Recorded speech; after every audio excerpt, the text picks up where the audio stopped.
ሶብር ከሌለ አላህን ለመገዛት ትዕግስት አይኖረንም፣ አንቀጥልም፣ እናቋርጣለን የጀመርናቸውን መልካም ስራዎች። ሙሲባ ከሙሲባ የጠራች ዱንያ የለችም።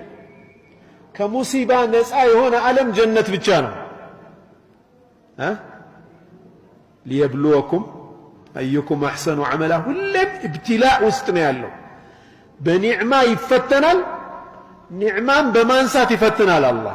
በሁለቱም መንገድ ኒዕማም ላይ ያለ የተፈተነ ነው፣ ማመስገንና ለማመስገኑ ፈተና ነው። ችግር ላይ ያለም ይፈተናል፣ ታግሷል ወይስ አልታገሰም ተብሎ።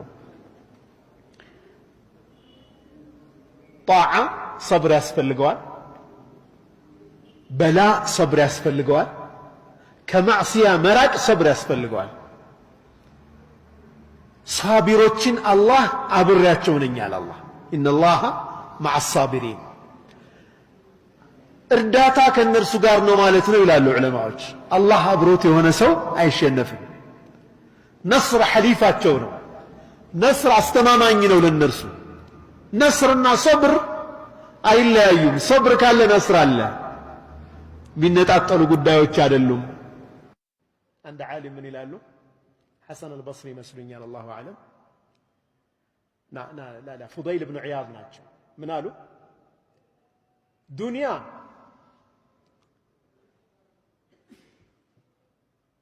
ጠፊ ሆና ወርቅ ብትሆን፣ አኼራ ደግሞ ቀሪ ሆኖ ጭቃ ቢሆን ቀሪውንና ጭቃውን እመርጣለሁ አሉ።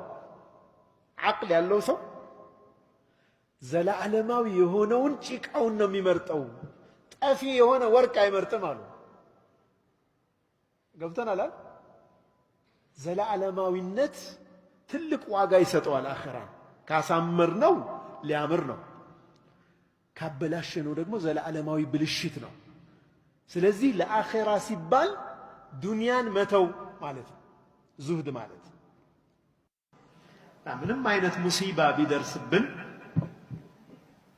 ኢና ሊላሂ ወኢና ኢለይሂ ራጅዑን አላሁመ አጅርኒ ፊ ሙሲበቲ ወኽሉፍኒ ኸይረን ሚንሃ። ይህንን ዱዓ ማለት ይኖርብናል።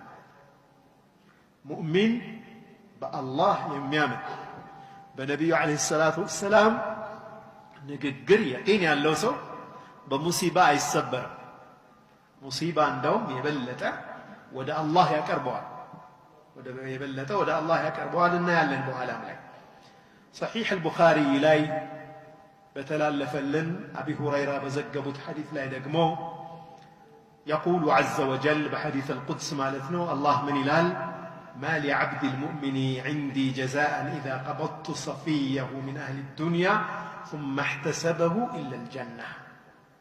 በጣም የሚወደውን ልጁን ነጥቄው ዱንያ ውስጥ ምርጥ ነገሩን አጥቶ አላህ ጋር አጅር አገኛለሁ ብሎ ኢሕቲሳብ ያደረገን ባሪያዬን ምንዳው ጀነት እንጂ ሌላ አይደለም ይላል አላህ ሱብሓነሁ ወተዓላ። ያ አላህ ምንዳው ጀነት እንጂ ሌላ አይደለም።